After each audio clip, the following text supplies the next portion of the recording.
2 persons suffered gunshot injuries after armed Kuki opened fire at Sharkaphung village in Kamjong district this morning. The incident reportedly occurred at around 5:30 a.m. The injured persons have been identified as Ringyui Ramror, 41 years of age, and Raichan Lungleng, 24 years of age, both from Sharkaphung village.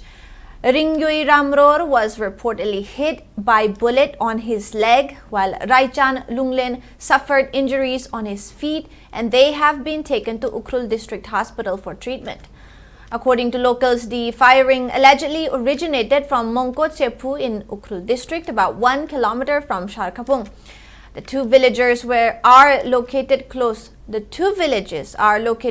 to Litan Saraikhong in Ukhrul District, where clashes between Kuki and Tangkhul Naga communities broke out in February, in which more than 30 houses were torched.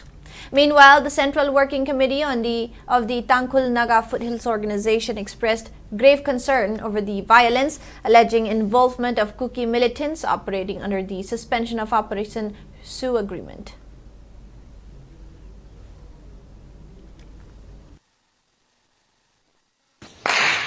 Oh my God, it's from that hilltop.